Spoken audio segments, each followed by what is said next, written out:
On this week's episode of Ride the Lightning, the Tesla unofficial podcast, Tesla debuts another new paint color for Model S and Model X, and fans of the old silver metallic are gonna love it.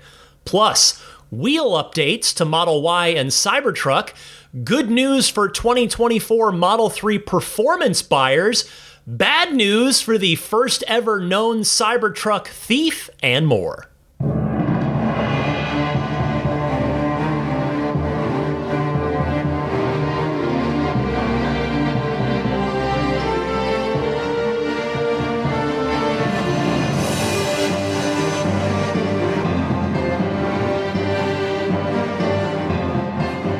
What's happening, friends? Ryan McCaffrey joining you alongside Daisy the Boxer to my left, and to my right on the floor, we've got another canine house guest. We are puppy sitting for one of the other canine companions' future service dog families, Nova, an absolutely adorable chocolate lab. The first time I've ever encountered a chocolate lab in the Canine Companions program. It's been all yellow labs, black labs, along with golden retrievers and mixes in the program that I've seen so far. And Nova is an absolute sweetheart, and she's already getting along famously with Daisy. So if a ruckus starts in the background, you will know that the two dogs have decided to get up and start playing while I record. There is so much to talk about on this week's episode of Ride the Lightning that I'm just going to jump right into it. First up, it looks like the Cybertruck core wheels are out in the wild, as listener and generous Patreon backer Michael Gallo sent me a picture of a Cybertruck with those wheels installed this past weekend. Now, interestingly, the one that Michael sent me a picture of has the core wheel covers, but it has the Goodyear all-terrain tires on it, not the all-seasons. So I'm wondering if maybe the core wheel covers in this specific case were bought from a service center for an already delivered Foundation Series truck rather than delivered that way, since the tires and wheels are, as we've been told from the design studio, as I talked about one or two shows back, they're being sold as a set. If you want the Cyber wheels, you're getting the all-terrain tires, and if you want the core wheels, you're getting the all-season tires. For my money, now that I've seen them, at least a picture of them, I haven't seen them in real life yet, but seeing a picture of a real-life truck wearing them versus just the render in the Cybertruck design studio, I still don't personally care for them, but the good news here is that if my hypothesis is correct, and that this was an already sold truck, an already delivered truck, and the core wheels have just been installed on there, it would seem to confirm that the actual wheel underneath is the same size on either truck, meaning that if you want the Cyber wheel covers but don't want to pay extra for the all-terrain tires, you could just order your truck with the core wheels and covers, then order 4 Cyber wheel covers from the online Tesla shop. If you're curious, they're $75 a pop, which means $300 for a set. And if that is the case, then boom, you just got the $7,500 tax credit taken right off the top of your truck, and you have all-season tires that will give you the better range and serve you well in most everyday driving situations versus paying the, what I personally estimate to be around a $2,000 upcharge for the Cyber wheels with the all-terrain tires. Again, that's just speculation. Don't actually know what the difference in pricing on the wheels and tires is going to be just yet, because obviously on the Foundation Series, as we went over already, you just choose. You're already paying the Foundation Series premium, so you can just choose whichever wheel and tire set that you prefer. Speaking of Cybertruck wheels, thousands of Cybertrucks, in fact, every single truck since mid-February, has been delivered without their Cyber wheel covers. If you've had a chance to see a Cybertruck in the wild, odds are that it has not had the Cyber wheel covers on it. Now, as I've talked about on the podcast before, community speculation was that Tesla was redesigning them because the spokes, if you will, that extend past the wheel and over the tire were digging into the sidewall of the tires as the tire would deform when the truck moves around, risking potential tire damage. Well, what I'm about to tell you isn't concrete evidence, but it might be our first look at the revamped Cyber wheel cover. Kim Kardashian was photographed getting out of her matte black wrapped Cybertruck with, by the way, what appears to be either a tactical gray interior, but it looks pretty dark. It doesn't really look dark gray. It looks black. She might have had it custom done, which is entirely possible. But anyway, the point here is that truck, her truck, not only had the Cyber wheel covers, but they looked a little different, just a little bit different. Specifically, they looked trimmed, if you will, at the spokes. Like the spoke part of the wheel cover didn't extend as far out onto the sidewall of the tire. I recognize that it's possible that her detailer, the one that did the wrap, the one that did maybe the custom interior work, if in fact that's what it is, the detailer may have just trimmed those wheel covers themselves. But considering that we've seen a lot of celebrities take delivery of a Cybertruck already, who I would bet most of them probably didn't have a day one reservation, it's also possible that Tesla gave Miss Kardashian one of the first sets of new Cyber wheel covers off of the production line because, understandably, Tesla knew that her Cybertruck would get photographed a lot. And or she's just getting special treatment because she's a celebrity. I'm not sure. It could be either one, but I think there's a reasonable chance. Either way, if my hypothesis here is correct, then we should start seeing new Cybertruck deliveries with these revised Cyber wheel covers soon. And hopefully all of you, the thousands of you now, who've already taken delivery of a Foundation Series Cybertruck, will get your Cyber wheel covers shipped to you or installed at a service center very soon as well. Okay, while we're talking wheels, let's talk Model Y wheels. Patreon backers who listen to the Lightning Round mini episodes that I do on Patreon each week will remember that I just talked about this a few weeks ago when the subject of the Lightning Round was ranking every Tesla wheel design ever.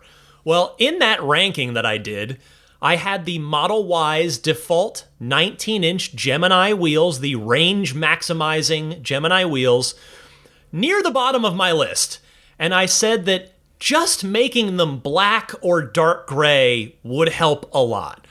Well, it seems as though Tesla heard me, because the eagle-eyed folks at the Kilowatts, who I've mentioned on this podcast before, my friend Ryan heads that up, good guy, just saw him at the event last weekend, in fact. Anyway, the Kilowatts spotted several Model Ys in the outbound lot at the Fremont factory with darker wheels.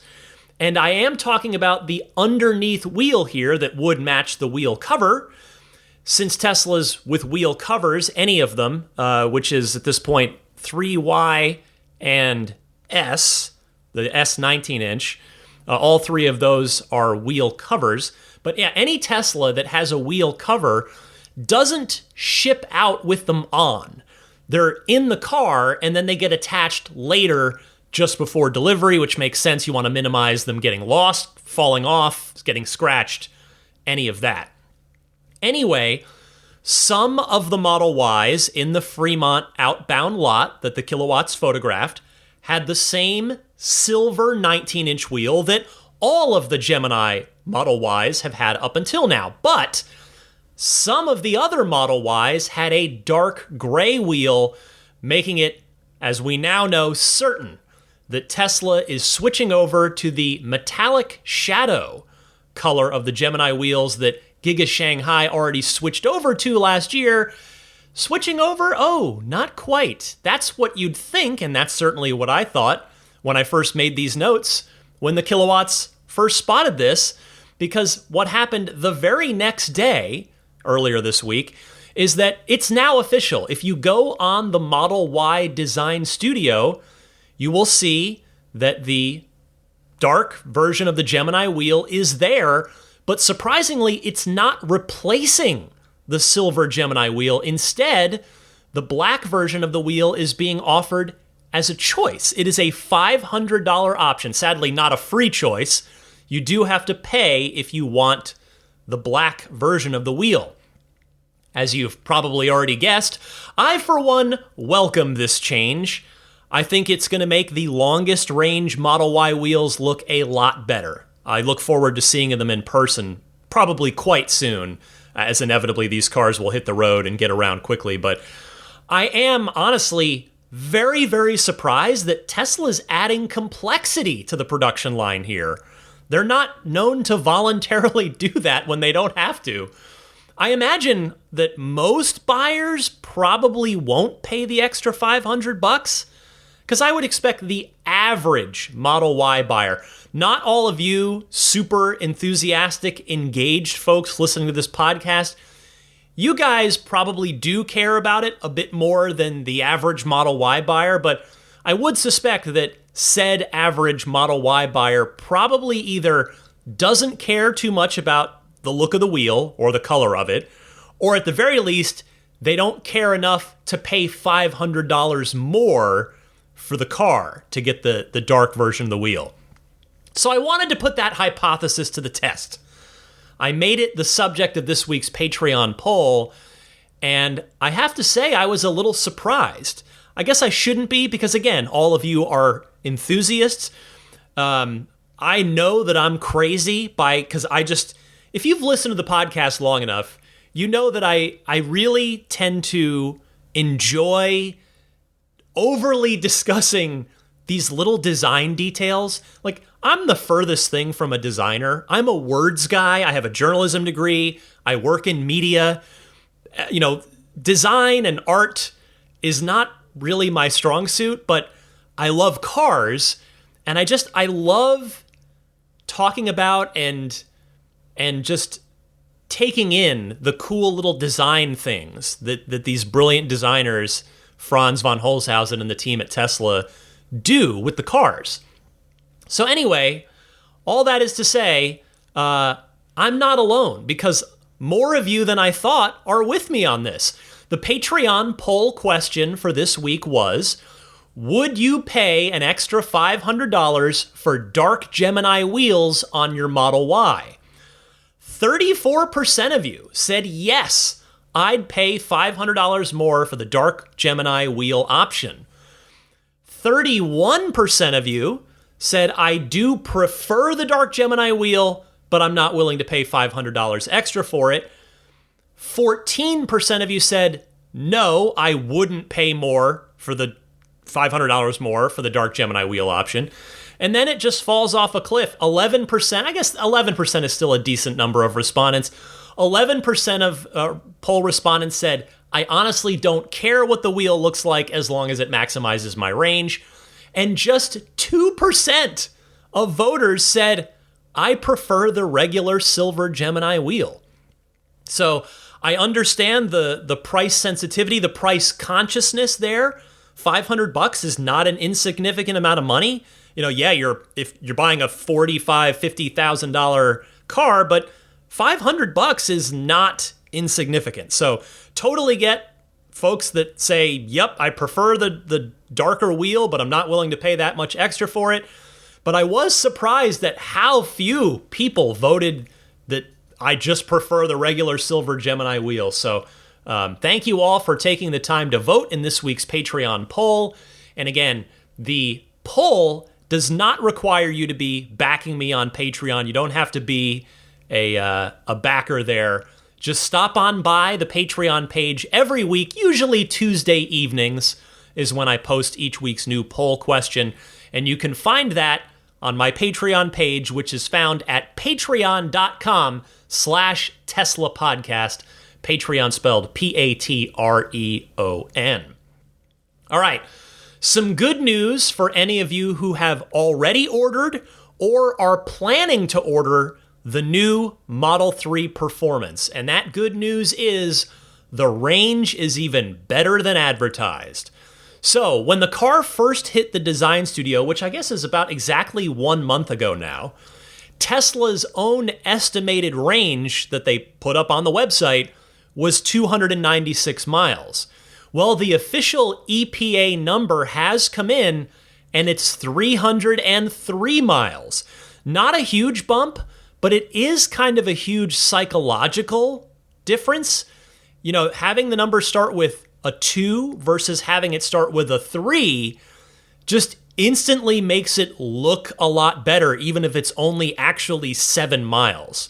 So I think that's a big win for Tesla, even if in actual practice it's 2%. But then again, it's an extra 2% for free. Like if you've already ordered one thinking that you're getting a 296 mile range car, and now the EPA says, hey, we've run the numbers here and it's actually 303, great. You just got a free extra 2% of range. And remember too, more good news is that this 303 miles from the EPA is under their new, stricter policy. My original 2018 Model 3 Performance was rated at 310 miles of range, just like the long-range rear-wheel drive car that was sold at the time was. But my car has never seen and will never see 310 miles on a single charge without some serious low-speed hypermiling going on. The 303 miles on the new Model 3 Performance is a much more realistic number than my car's 310 number was. So kudos to the Tesla design and engineering teams for giving this car substantially more performance with barely any range penalty.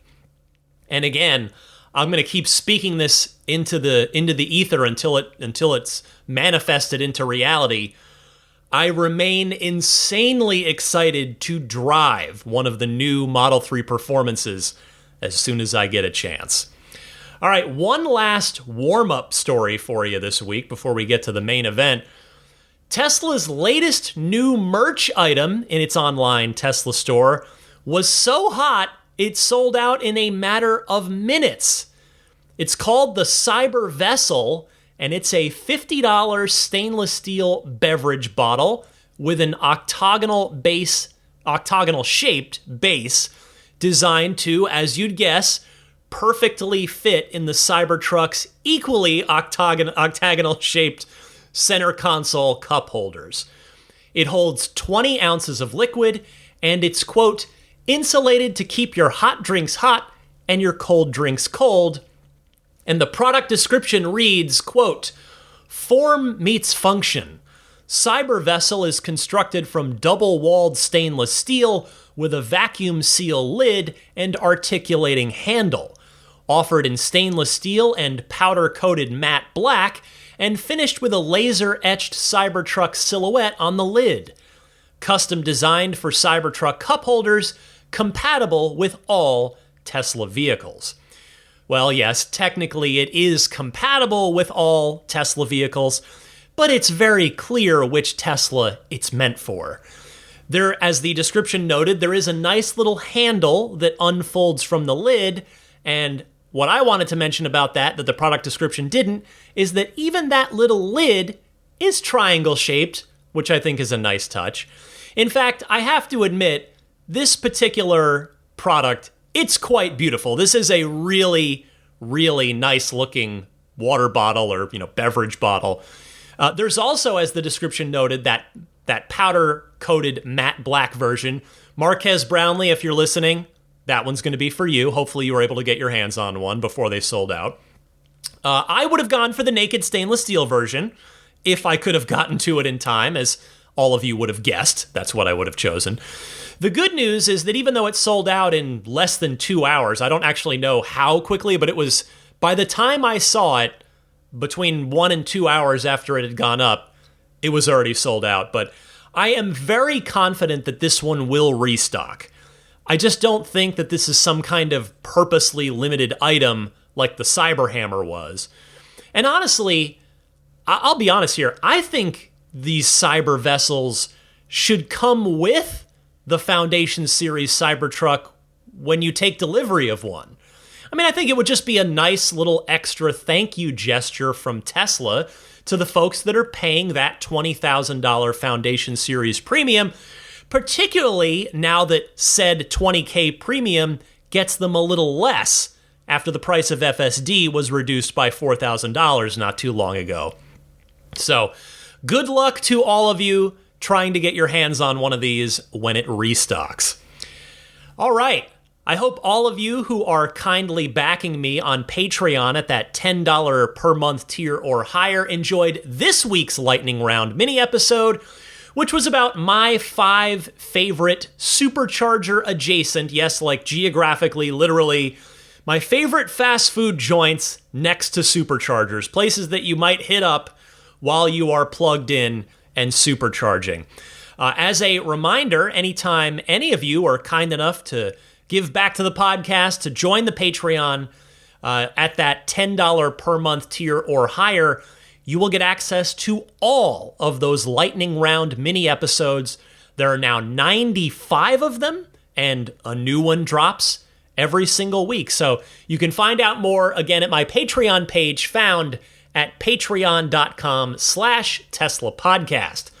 And just the quick friendly reminder there that if you want to back me once for the year, if you see that in your heart to do, I'd greatly appreciate it. And as a thank you, I give you 10% off that annual pledge, should you choose that option. And also, you can try it out for free. There is a free 7-day trial for that $10 per month tier, so you can check out early access to the episode, and you can check out that Lightning Round mini episode. That's all on there as well. Patreon.com/Tesla Podcast. I would be humbled and grateful if you would stop by and consider supporting the podcast. Let's get to the big stuff this week. The headline topic. Tesla has introduced another new paint color, this time only for Model S and Model X, at least for now. It is called Lunar Silver, and I love it so far. From, seeing it in real life is something else, but on the website, boy, does it look nice. It is a lighter and brighter silver than the Quicksilver color that Giga Berlin's been pumping out for European Model Ys, and that Giga Texas just started pumping out for dual motor Model Ys here in North America. Again, I think this Lunar Silver looks absolutely stunning in the photos and the renders on Tesla's website. To my eye, it looks like an evolved version of Tesla's original silver metallic that was discontinued back in the fall of 2018. So it has been almost 6 years since Tesla last offered a silver this light. Now, a kind Tesla employee sent me the internal memo on this, and Tesla's description of the new color reads as follows, quote, "Lunar Silver is a clean silver with a pronounced metallic effect and subtle blue tint. This dynamic paint color accentuates the form of Model S and Model X from every angle through lighter, brighter highlights and deeper, darker shadows," end quote. It is, if you're curious, as you no doubt are, I was, it's a $2,500 option, making it tied for the most expensive paint option on any Tesla, along with Ultra Red. So, this naturally leads to the question, how is this going to work?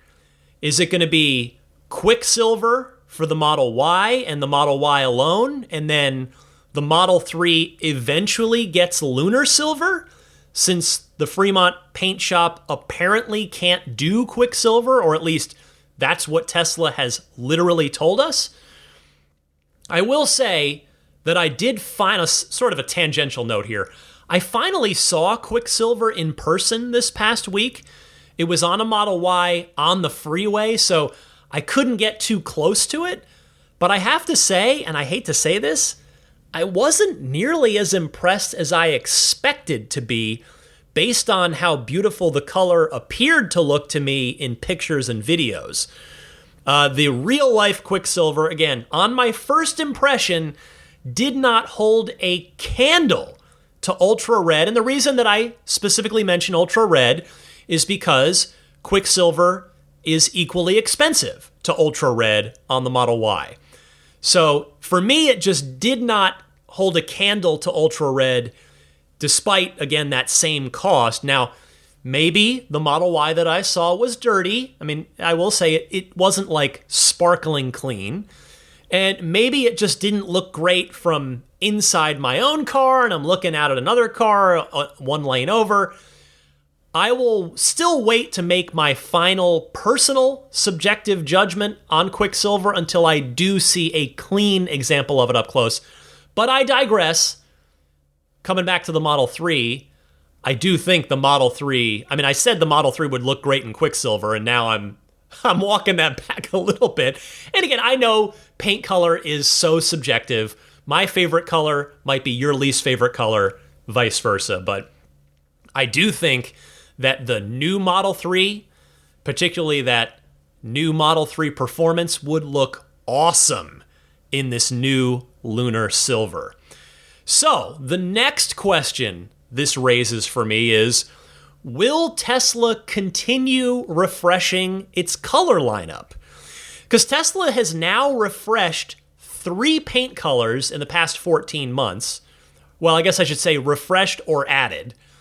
3 new paint colors in the past 14 months, and all 3 of them debuted on S and X first. Ultra Red replaced Multicoat Red a little over a year ago, back in March of 2023. Stealth Gray replaced Midnight Silver Metallic in October of 2023, though it's tough to notice the difference, in my humble opinion. And now, Lunar Silver is a 6th color for S and X here in May of 2024. If Tesla is going to continue refreshing the color lineup, I mean, let's be honest, they're probably not going to refresh the black. They're probably not going to refresh Pearl White Multicoat, which, by the way, I really like. I'm not a big white paint guy on a car, but I really do like Tesla's white. The shade of it and the metallic flake, the Multicoat, I do like Pearl White a lot. But the next obvious candidate, if Tesla's going to keep going here, would be Deep Blue Metallic. Because now, on a side note, it's kind of funny that Deep Blue Metallic itself was a refresh of the original Blue Metallic that was so dark of a blue, it practically looked black in all but direct sunlight. And I promise you this is not an exaggeration. If you've ever seen an original Blue Metallic Model S, I think you would probably agree with me. And my cousin Pat, he loved his original Blue Metallic on his 2013 Model S. Anyway, Deep Blue Metallic was kind of, I guess, somewhat ironically, given the name Deep Blue Metallic, was lighter than the original Blue Metallic. It was a lighter shade, and it came around back in 2015, and we've had it ever since. So Deep Blue Metallic is already 9 years old. It predates the Model X. Now, remember back when Giga Berlin opened and 3 new paint colors were discovered in the Tesla app code? 2 of them turned out to be Quicksilver and Midnight Cherry Red. The 3rd was Abyss Blue, which we still have not seen. So maybe if Tesla is going to also refresh the blue, maybe that's going to be the new blue. Could happen. And I would guess, based on the name, that, again, just carrying this hypothesis out to its conclusion, if Abyss Blue became real, I would have to suspect it would be darker than Deep Blue Metallic, but not as dark as the original Blue Metallic. I'm sorry, I know I'm speculating, and I'm talking about this as if it's definitely happening. I hope it is. Not that I have any problem with Tesla's existing blue. It's just, it's time. It's time for a new color. I loved Multicoat Red so much for years and years, and I'm so happy I was able to get it on my car. For me, it was not even close with the five, or actually at the time, six, actually at the time, 7 choices that I had. It was multi-coat red and it was everything else. But guess what? Tesla gets better. We've seen this company get better on a daily basis. Ultra red, for me, is way better, way nicer than multi-coat red is. So I'd love to see Tesla take a crack at refreshing deep blue metallic while they're at it. I think it's overdue. It's ready, right? We're ready for it. All right, the next story I have for you, and I do believe this is a first. The first known Cybertruck theft. And I'm laughing because it didn't end horribly. I think it is kind of a funny story. Tell me what you think at the end here. This comes via Teslarati, and they wrote up, stealing a vehicle is already a foolish endeavor to begin with, but stealing and trying to run away in arguably the world's most head-turning vehicle is twice as mindless. This was the case recently in Lincoln, Delaware, when a 41-year-old man decided to steal a Tesla Cybertruck. As per an announcement by the Delaware State Police, troopers responded to a residence on Brick Granary Road in Lincoln for a report of a stolen vehicle. Authorities then learned that the vehicle in question was a 2024 Tesla Cybertruck with temporary New Jersey registration. Fortunately, the Cybertruck was already being tracked by the owners, so authorities were able to locate the vehicle without any difficulties. The stolen Tesla Cybertruck was spotted on a dirt path off of Pinecone Drive, but before troopers could approach the all-electric pickup truck, the suspect, who was later identified as 41-year-old Corey Cohey of Milford, Delaware, drove away towards Pinecone Drive. What followed was a brief chase in which Cohey disregarded police signals and did not stop.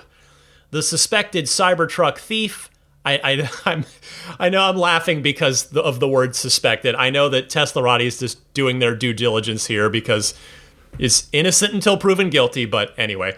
The suspected Cybertruck thief eventually gave up, however, likely because he realized that he could never really disappear into the crowd in the Cybertruck.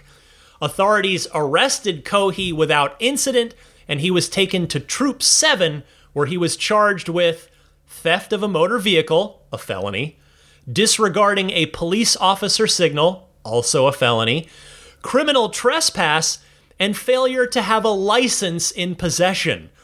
He was arraigned by Justice of the Peace Court Number 3 and committed to Sussex Correctional Institution on a $4,002 bond. Thank you, Teslarati. Well, what we have here is, well, maybe not the smartest criminal out there. He's still very much alive, so we can't qualify this dude for this year's Darwin Awards. But racking up 2 felonies and a couple of other crimes just as, side dishes for your rap sheet, well, that's going to leave a mark. And quite possibly leave your freedom behind for a while to boot. I mean, getting serious for a second, though, no matter if you drive the most conspicuous Tesla, that would be the Cybertruck, of course, or the least conspicuous Tesla, probably the Model Y and probably specifically a white Model Y, enabling PIN to drive is probably a good idea. I've enabled it in my car after reading one too many horror stories, so even though you can track your car on the Tesla app, should someone manage to get their hands on it and get away in it, if you've got PIN to drive activated, they're not going anywhere in the first place. The car is not going to power up. The car is not going to move. If you're curious and you'd like to enable it after hearing this story, you can find it in the safety menu of your car. Before I get to the last couple of news stories this week, along with your Ride the Lightning hotline calls, I want to mention Accelerate Auto, my friends over there with their X-Care extended warranty option built for your Tesla, but customizable for how you want it. If you plan to keep your car for a while, as I'm doing, I'm coming up on 6 years here, planning to keep it for quite a while longer. I'm feeling grateful that it's paid off. It's doing great.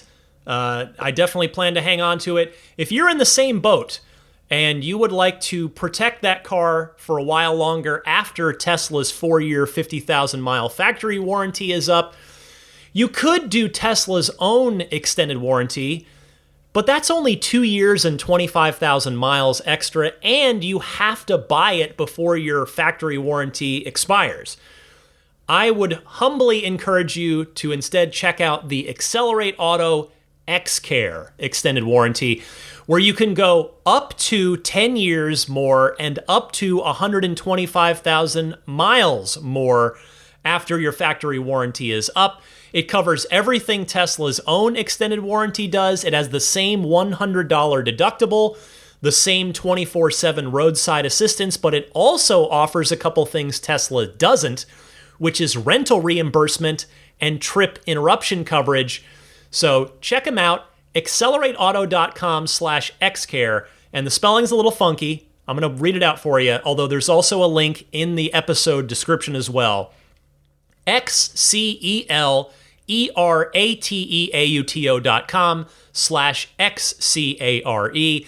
That's accelerateauto.com/xcare. And don't forget to use the discount code LIGHTNING for $100 off your purchase everywhere but Florida. My apologies to my friends in Florida. It's apparently a state law situation there, so it's not the fault of the kind folks at Accelerate Auto. Alrighty, back to the news here. This week, Tesla received approval to expand Giga Berlin during a city council vote. This means the company will be able to begin expansion under a revised plan put forward in response to local concerns. I saw this one on Drive Tesla Canada, who writes, "The recent vote in Grünheide cleared the way for expansion of Tesla's electric vehicle factory in Germany. The municipal council voted by a majority in favor of the amended development plan for the site previously submitted by the company. 11 members of the public voted in favor, 6 voted against, and 2 abstained. The vote was carried out under police protection. Giga Berlin's original expansion plan was met with public pushback. In response to this, Tesla introduced a new one. The company will clear less forest than originally planned. Tesla wants to expand its premises to include a freight station and logistics facilities. This will lead to a significant reduction in emissions from freight transport, which currently supplies to and from Giga Berlin. In addition, it will reduce the load on the roads around the factory, reducing the number of cars on them. Despite this, activists protest against these plans. I'm having a rough one today, bear with me. Voluntary Community Council Chairman Pamela Eichmann supported Tesla's expansion plans. On this past week, she said on Deutschlandfunk, "The planned freight station will free citizens from 1,900 truck trips per day," end quote. She and her colleagues on the local council decided on the development Giga Berlin plan independently of Tesla. The company did not apply any pressure. Brandenburg Economics Minister Jörg Steinbach was pleased with this decision. Quote, "Development Plan 60 promotes community development, particularly modern and sustainable infrastructure. At the same time, it takes into account the interests of landscape conservation and the vote of the residents," he told Spiegel. He praised the decision of the public representatives as part of direct democracy. Quote, "Local residents solve their own problems," he continued. Well, I'm glad to see this go through despite those recent protests and attacks on the factory that I've talked about. I mean, clearly this factory is a controversial entity in some circles over there.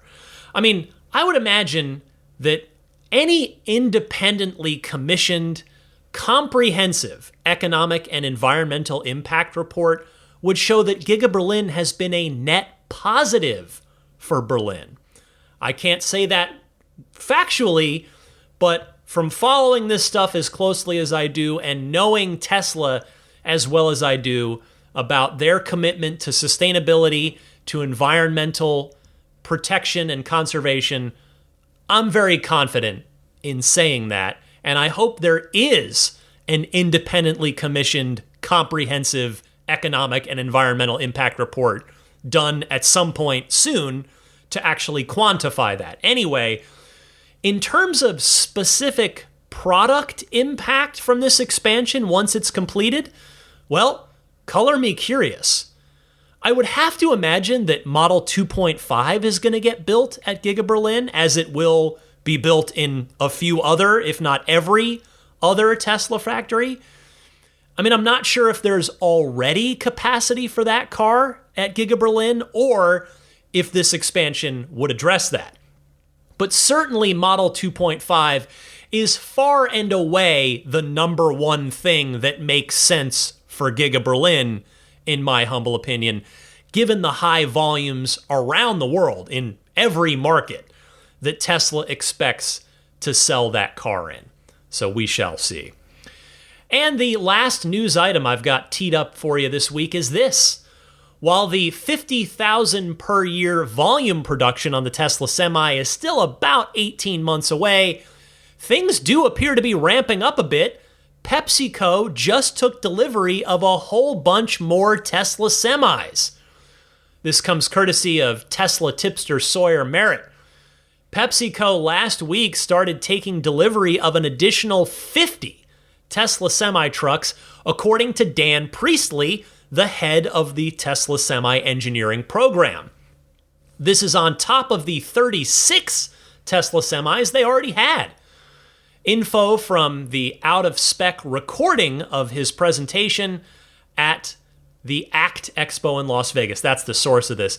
And in the same presentation, Priestley says that Tesla semi-trucks have driven over 3.5 million miles, and he added that the Semi is 65% more efficient with a max payload than gasoline rivals, averaging 1.7 kilowatt hours per mile across the fleet.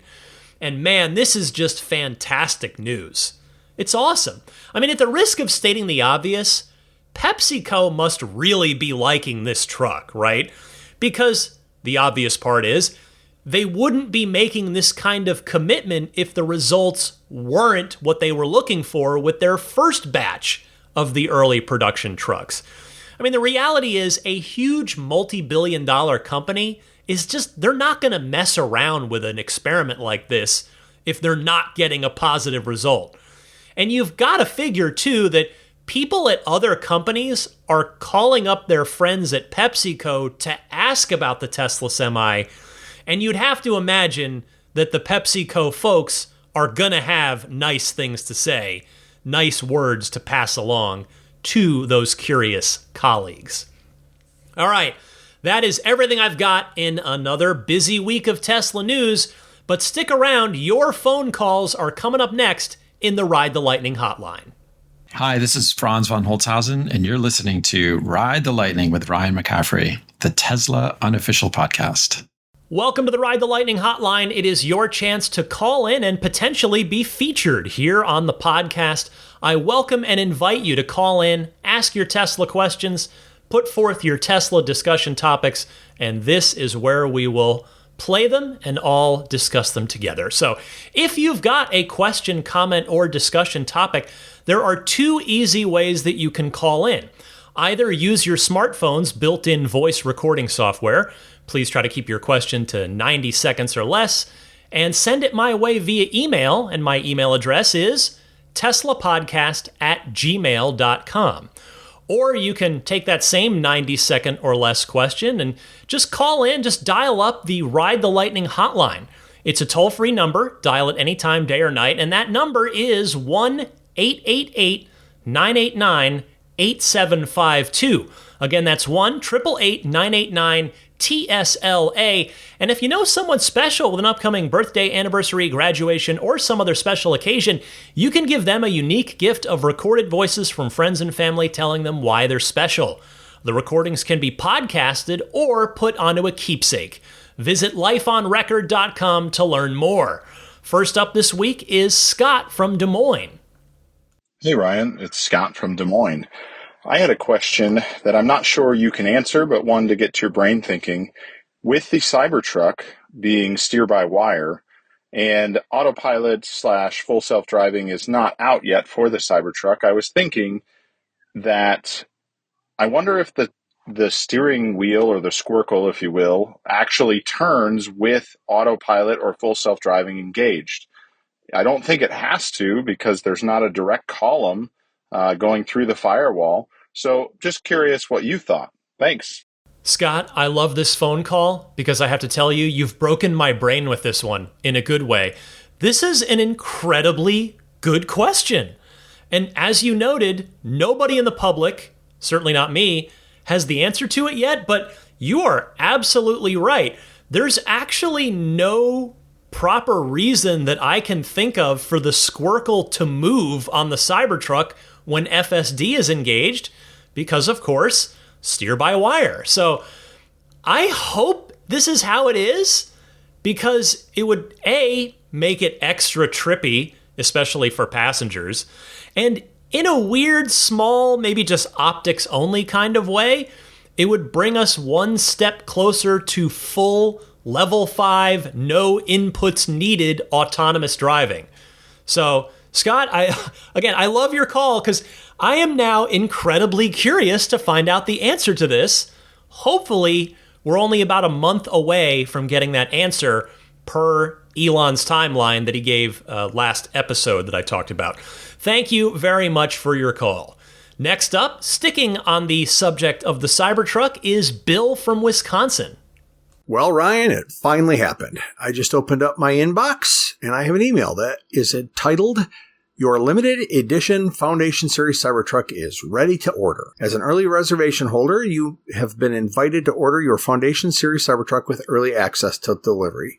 So here's my dilemma. We can't really fit a Foundation Series Cybertruck in our budget. There's nothing in the email that says, if I don't act on this, I won't lose my place in line. I went and looked at the Cybertruck FAQ on Tesla's website. Same story. Nothing about what happens if you're invited and you ignore the email. I clicked on the continue to account after logging in, clicked on manage your Cybertruck, and it basically just wants me to configure Foundation Series, nothing else. Okay, so you've probably heard this question before. I don't remember hearing you talk about it, but maybe you have and I just missed it. If I ignore this, I don't lose my place in line, do I? When general production starts, I assume I'll get another email saying, okay, now that we're done with Foundation Series, you can configure a regular truck, because that's really what we can do. Not to mention the fact that obviously if you get Foundation Series, the tax credit is completely off the table, and that's key to us being able to afford this truck.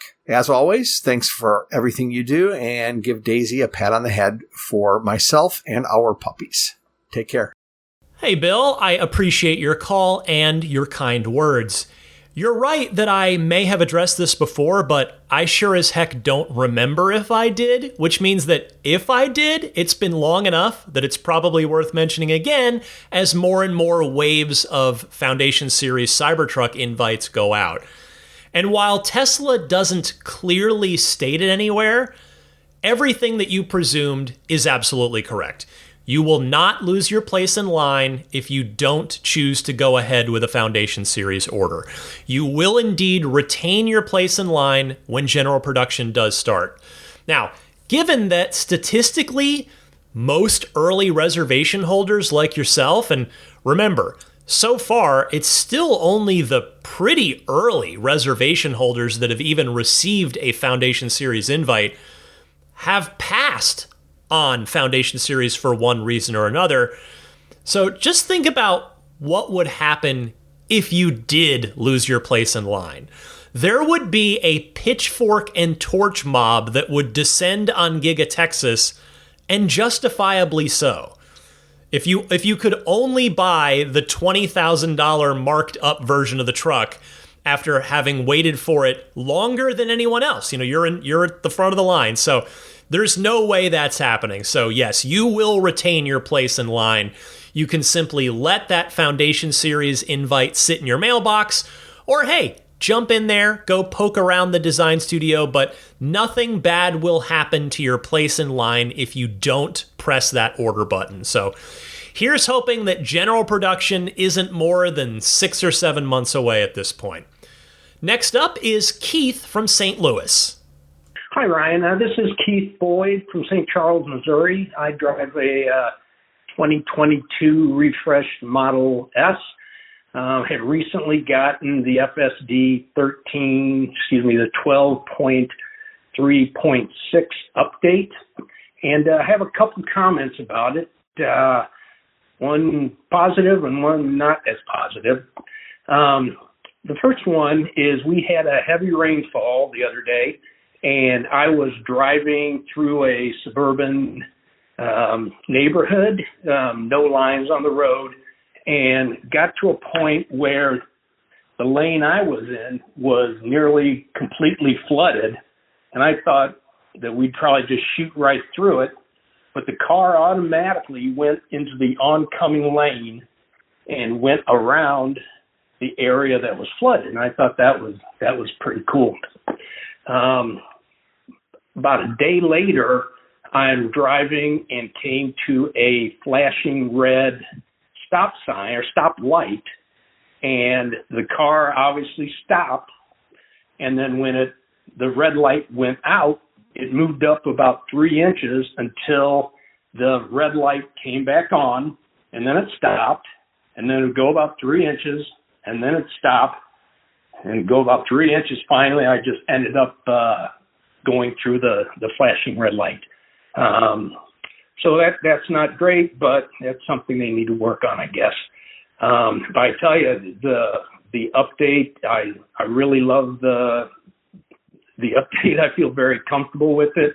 Not perfect yet, but man, it's the best that Tesla's had so far. Thank you. I really appreciate the show. Bye now. Thank you for sharing your experience, Keith. Yeah, it's definitely still a work in progress, there's no doubt, but it's also done some awesome human-like stuff. I love your example, and I talked on this podcast about the time that it steered around a pothole for me back when I first got version 12. You know, now that it's end-to-end neural nets, I wonder how it's going to look a year from now, right? Elon said the pace of progress would speed up, so there is plenty of reason to be optimistic. Thank you for your call. I've got time for one more call this week. It comes from Anthony in Vancouver, British Columbia. Hi, Ryan. Anthony from Vancouver, BC here. I had a suggestion for those who wanted the new Model 3 Performance with a white interior and still wanted to take advantage of the federal rebate.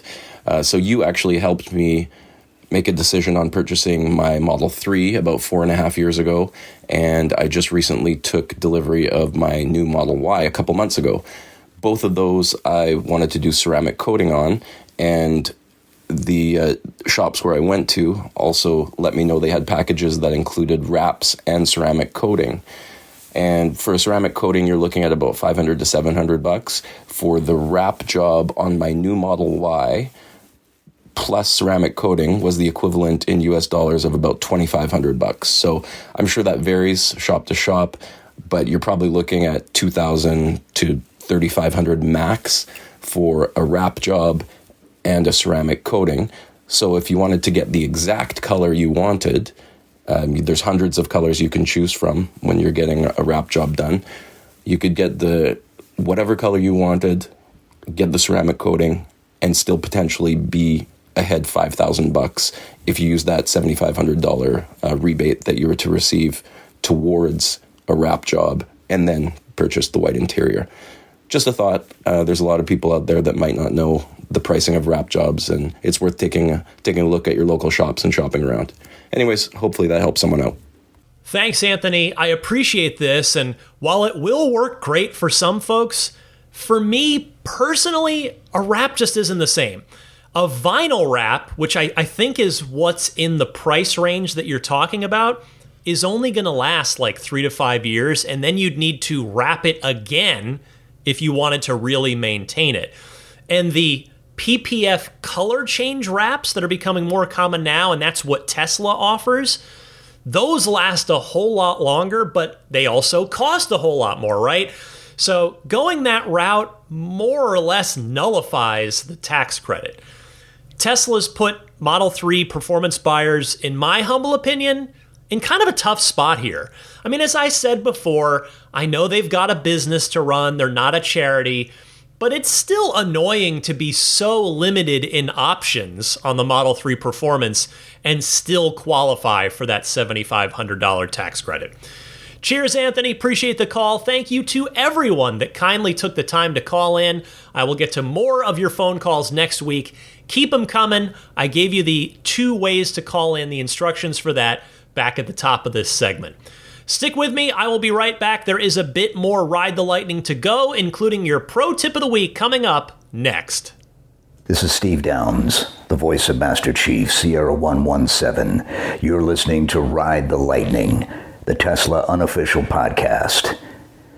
You know, that Cybertruck looks a lot like a warthog, doesn't it? Master Chief, out. I had an absolutely fantastic time this past weekend at the Unplugged Performance Fremont grand opening, their open house, new shop, the absolutely outstanding Tesla aftermarket performance upgrade shop. They've opened a new San Francisco Bay Area location in addition now to their, of course, their first shop down in LA. And they had a nice little open house event.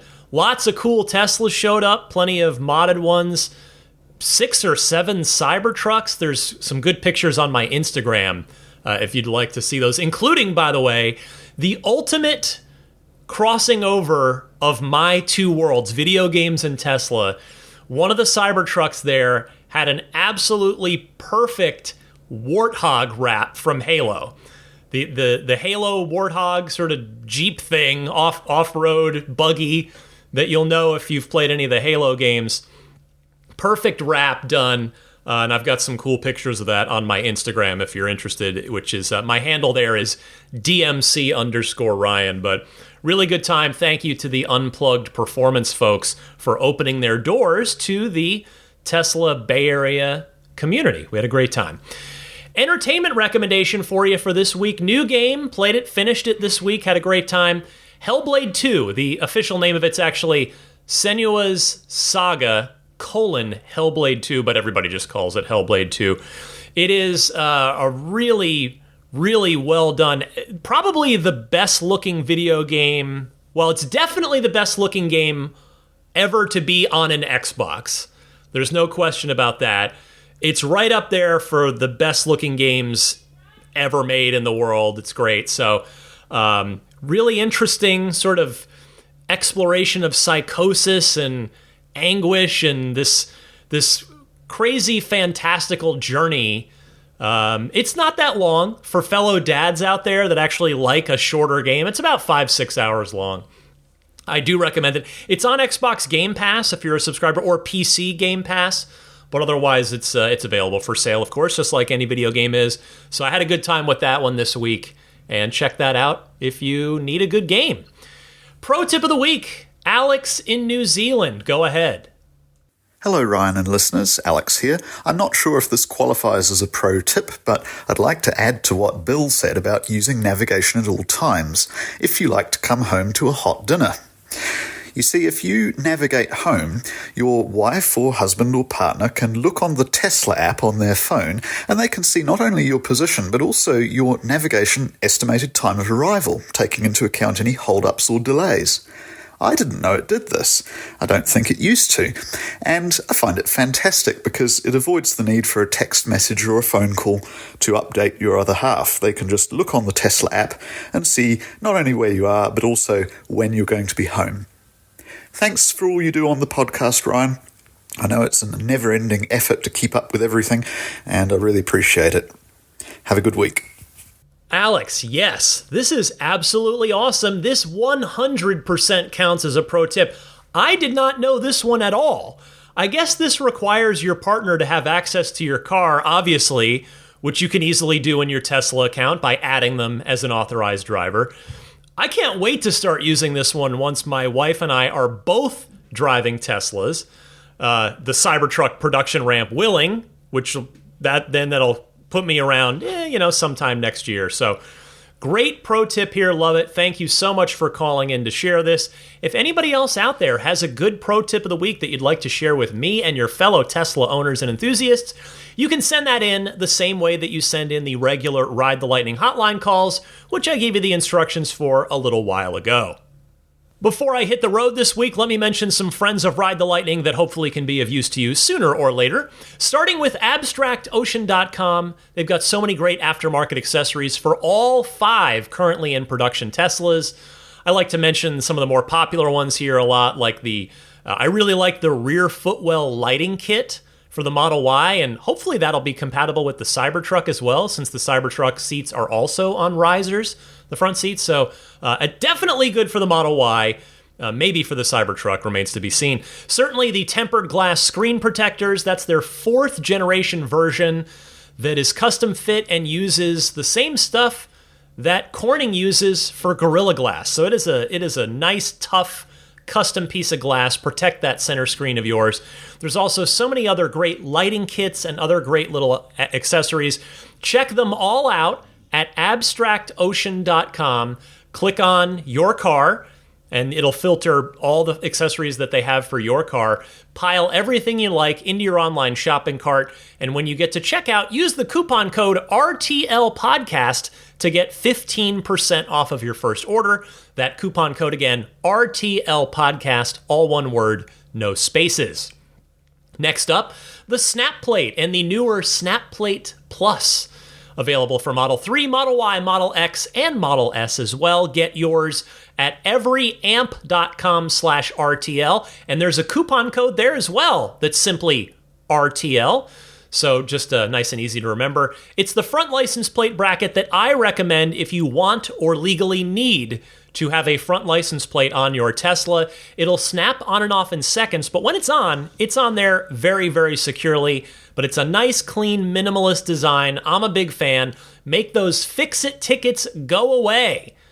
Check them out again, everyamp.com/RTL. If you're curious the difference between the two, the Snap Plate, the regular one, is safety optimized with breakaway features to sacrifice itself in a worst-case scenario, like a parking accident or a car wash. Meanwhile, the Snap Plate Plus is strength optimized with hardened features for maximum strength. Both are made from recycled, made in the USA plastics with stainless steel reinforcements. Grab yours at everyamp.com/RTL. Don't forget the coupon code RTL. If you're thinking about solar for your home or business, check out budgetsafesolar.com. Keep them on your short list of places that you want to get a quote from. They also now offer home battery storage as well as solar panels. So if you'd like to get a power wall with your setup, which certainly recommend if it's in your budget, you can do that with budgetsafesolar.com. Use the referral code RTL if indeed you do proceed with an installation for your home or business. Immaculate Reflections here in the greater San Francisco Bay Area. An absolutely phenomenally talented detailer and an absolute phenomenal human being to boot. That's Jeff. That's the name of the gentleman that owns and runs the shop. Immaculate Reflections. Check them out at irdetailing.com. Any service that you book in there, they'll give you a nice little Ride the Lightning discount, whether that's paint protection film over some or all the car. Maybe it's paint correction, get your paint finish looking as good as it possibly can, better than it came from the factory. Maybe it's ceramic coating so that you don't have to wax the car for the next 3 to 5 years or longer, because I'm going on longer than, I'm coming up on 6 years with my ceramic coating. Anyway, check them out, irdetailing.com. There's also a Yelp page if you wanted to see that, yelp.com/Immaculate Reflections. And on Instagram, his username there is Immaculate_Reflections.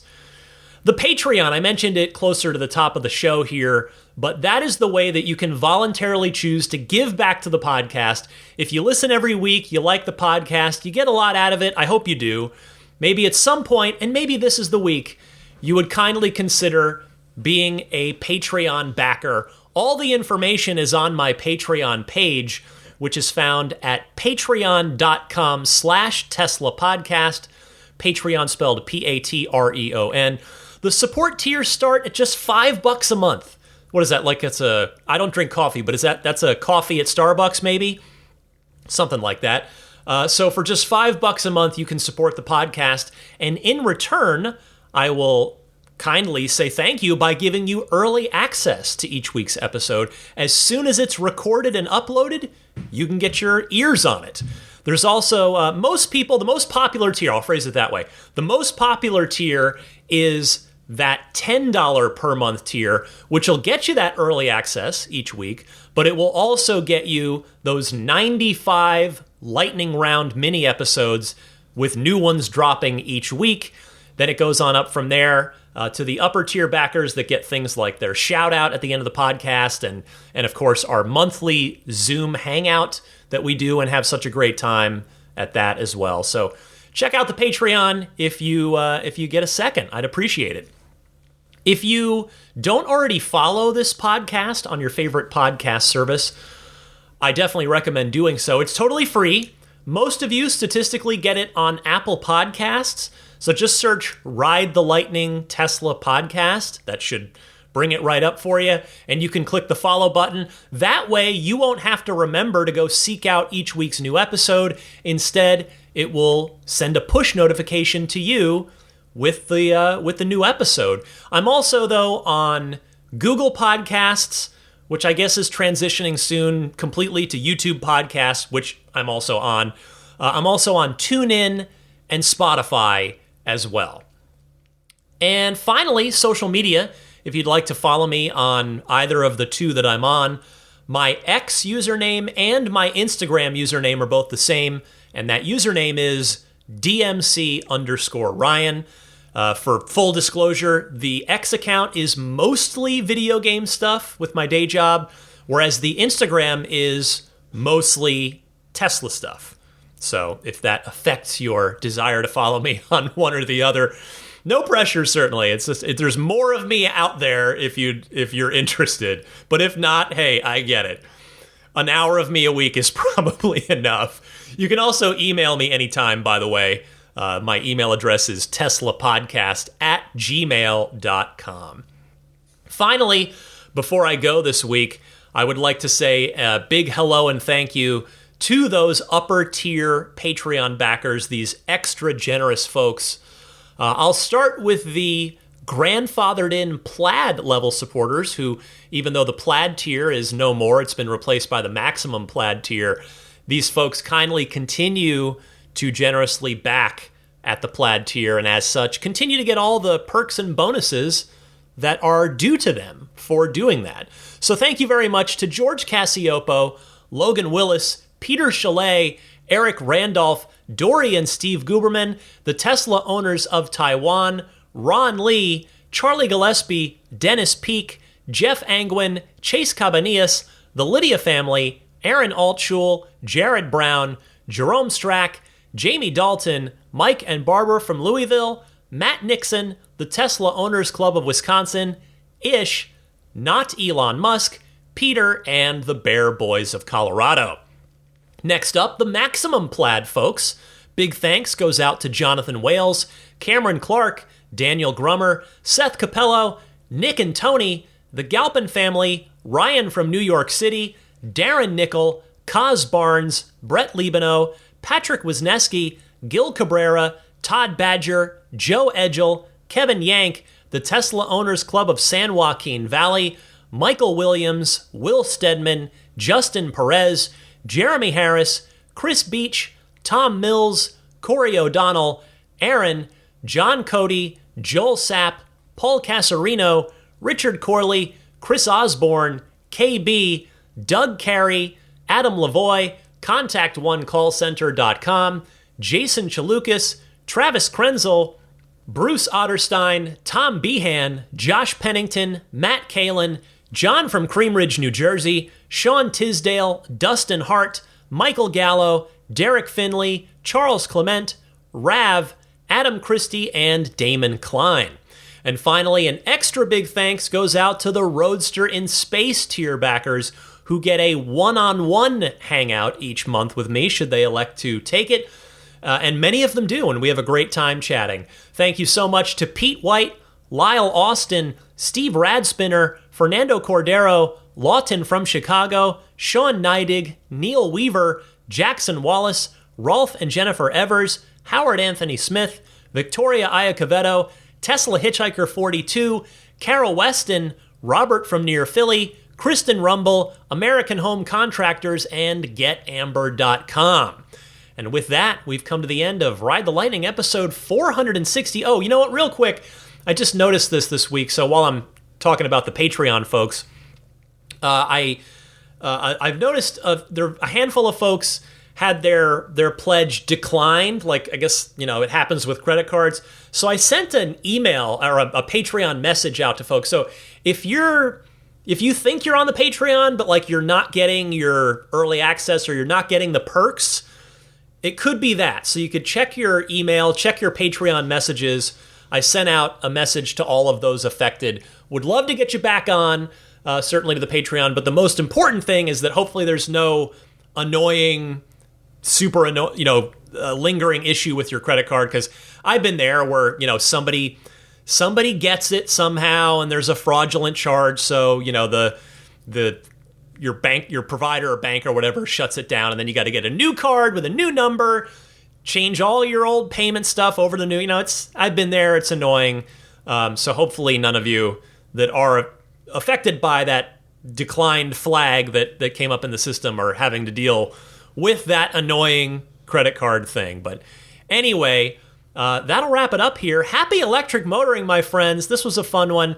I said earlier, and I meant it, like, I love talking about the smaller details of design on these cars. Like the wheels and the wheel colors. I don't know why. I can't explain it. I just do. It's just a thing I like talking about. So hopefully you enjoyed hearing it, and hopefully you enjoyed listening to this week's podcast. I shall return, of course, in 1 week's time, as I always do, every Sunday, 9 a.m. Eastern, 6 a.m. Pacific. I'll see you soon.